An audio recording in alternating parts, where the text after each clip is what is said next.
Ce que vous allez voir, c'est exactement le profil type de la musulmane qui connaît rien à sa religion. Par contre, elles sont championnes lorsqu'il s'agit de propager des idées nauséabondes et misogynes.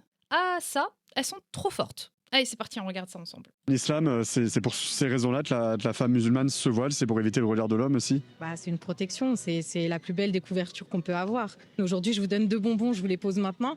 Vous choisissez lequel. Si je vous mets un bonbon fermé et un bonbon ouvert, vous prenez lequel là maintenant tout de suite? Peu importe, tant il est bon. Ouais, mais vous savez pas ce que j'ai fait avec. Moi, je prends le moins sucré. Non, dites la vérité. Si là maintenant je vous mets 2 bonbons, celui-là il est fermé, celui-là il est ouvert, vous savez pas ce que j'ai fait avec. Ça se trouve il était dans ma poche, ça se trouve il est par terre, je vous l'ai remis dans la main. Vous allez prendre celui qui est fermé automatiquement parce que vous savez pas ce que j'ai fait avec. Vous savez pas. Ah, excusez-moi. Là, c'est... En fait, j'ai l'impression que c'est le karma. Vous allez comprendre pourquoi je dis ça. Là, il y a une mouche. C'est plus cool d'avoir Là, il y a une mouche, là, ici, là, je sais pas si vous allez voir, mais vous allez comprendre pourquoi je dis ça. un truc fermé qu'un truc ouvert, quoi. Excusez-moi, je ne Oh, il est gentil en plus, je lui enlève la mouche. Hein. Ah, il est gentil, l'islamophobe. Hein. peux pas me lâcher. Pourquoi je dis ça? Pourquoi je me suis arrêtée à là? Regardez, tout de suite. Eh bien, ici, vous avez l'image qu'elle a essayé de donner, voilà, pour comparer la femme voilée et la femme qui n'est pas voilée. Et donc, cette image, comment vous dire? Attendez, j'ai déjà préparé. Voilà. Il faut savoir que cette image de comparer la femme à un bonbon, comme ici couvert et ici non couvert, là on voit plein de mouches autour, c'est exactement ce qui est véhiculé dans la communauté musulmane. J'ai tout de suite pensé à ça. Parce que moi-même, étant ex-musulmane, je l'ai vu circuler sur les réseaux sociaux, notamment Facebook à l'époque. C'est l'image parfaite pour essayer de convaincre les jeunes filles de se voiler. Et ici, en fait, en recherchant cette image, d'ailleurs, je ne savais pas que Naëm Bestanji avait justement écrit un article. Et si vous voulez savoir qui est Naëm Bestanji, je vous mettrai le lien, je vous laisserai aller regarder. Mais en bref, c'est un laïc et féministe engagé. Il a longtemps travaillé dans le domaine socioculturel auprès des enfants et adolescents des quartiers populaires qui, en plus de ça, apporte un constat de par son vécu personnel et professionnel sur le terrain. Je vous laisse découvrir qui est cette personne. Du coup, je reviens à l'image. Ici, il explique super bien, notamment dans ce paragraphe. Tu ne peux pas les empêcher, mais tu peux te protéger. Celui qui t'a créé sait mieux que quiconque ce qui est bien pour toi. C'est-à-dire que porter le voile, c'est pour te protéger. C'est vraiment une idée en fait qui est propagée dans cette communauté. J'ai plusieurs fois d'ailleurs rappelé le contexte de révélation à chaque fois que j'évoque la question du voile. Le contexte lui-même, il est lugubre, il est dégueulasse. Le voile est né dans un contexte de voyeurisme, de harcèlement. Il a pour symbolique une question de ségrégation, c'est-à-dire un outil qui leur permet de se différencier des esclaves sexuels, même si elles étaient musulmanes, eh bien, de voir qu'elles étaient femmes de croyants et non pas une esclave sexuelle. Le contexte, vous le savez maintenant sur ma chaîne, il pue sa mère. Mais il faut savoir que dans cette communauté, le voile, il est vendu autrement. C'est pour ça qu'elles ont l'impression de se sentir protégées dans ce voile. Allah, c'est mieux ce qui est bon pour toi. Donc couvre-toi. En gros, c'est la meilleure façon de te protéger dans la rue, tout ça. Et je trouvais vraiment pertinent ce texte parce qu'en fait, il répond exactement aux propos de cette femme qui est ignorante, hein, je le souligne. Et je vais vous démontrer après que ce genre d'image, bah, c'est pas mignon. C'est dangereux. Donc cette phrase, c'est littéralement ce qui est écrit ici en encadré noir. C'est la traduction du texte en arabe. Les sucettes représentent les femmes qui ne peuvent empêcher les mouches, les hommes, donc les hommes, vous êtes comparés à des mouches, voilà, de tourner autour d'elles pour s'y coller et les butiner. Comprenez, quand on dit butiner, voilà quoi. Les femmes peuvent s'en protéger en gardant l'emballage de la sucette, le voile, qui rendra celle-ci moins attirante pour les mouches, les hommes.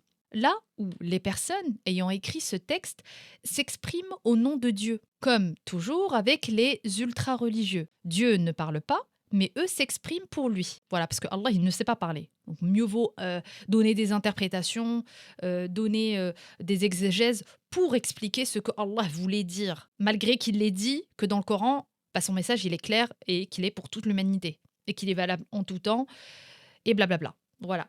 Ce dessin véhicule à la fois un sentiment de crainte, on doit se protéger de la bestialité des hommes. Voilà. Voilà, non, c'est parfait. Voilà, la bestialité des hommes. Vous êtes comparé à des mouches.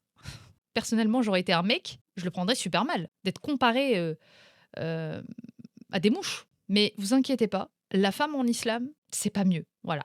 Parce qu'elle est comparée à l'âne et au chien noir. Et oui, parce que la femme, elle coupe la salat, elle coupe la prière. Voilà, si elle passe devant un homme. Voilà.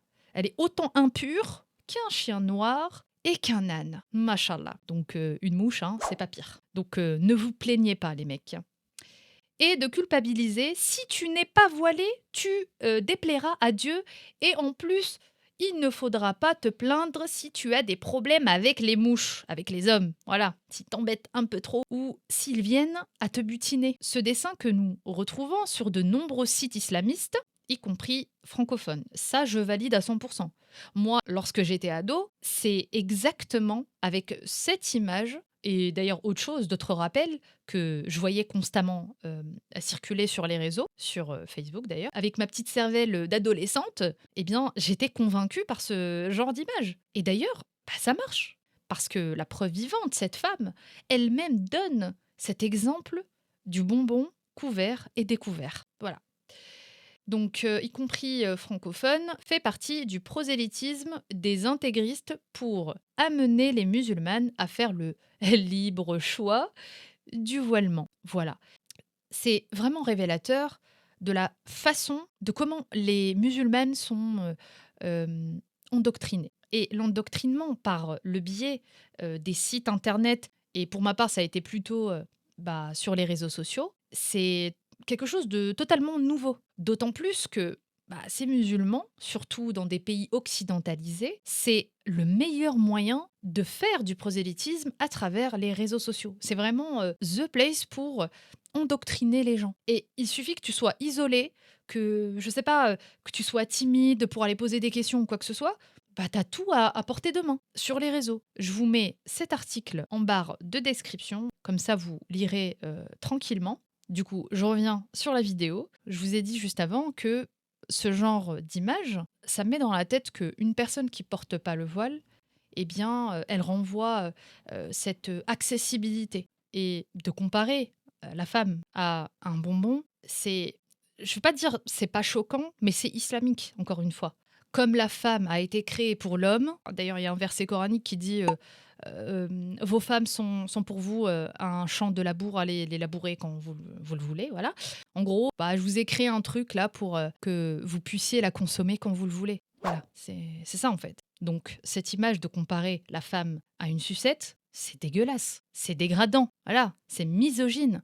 Comme c'est quelque chose qu'on consomme, alors celle qui ne se voile pas, elle renvoie l'image de quelque chose prêt à consommer. Oui, parce qu'elle n'est pas voilée. Voilà, c'est ça la logique en fait. Voilée, on touche pas voilée, on peut y aller. Maintenant, j'aimerais bien savoir ce que les femmes féministes qui défendent les droits des femmes à s'habiller comme elles le veulent, qu'est-ce qu'elles en pensent de ça? Parce que ces féministes-là, généralement, elles ne portent pas le voile. Par contre, elles y vont pour défendre le voile. En sachant les conséquences de ne pas le porter, voilà, que ce soit dans un pays musulman ou dans une famille où elles sont obligées de le porter, et que si tu critiques ça, tu es islamophobe, j'aimerais bien savoir ce qu'elles en pensent, d'être comparées à cette sucette avec plein de mouches posées sur cette sucette. Cette sucette, c'est la femme féministe qui défend cette femme, voilà, de porter ce qu'elle veut. Et elle est vue comme ça, entourée de mouches, dégueulasse, sale, voilà. Voilà.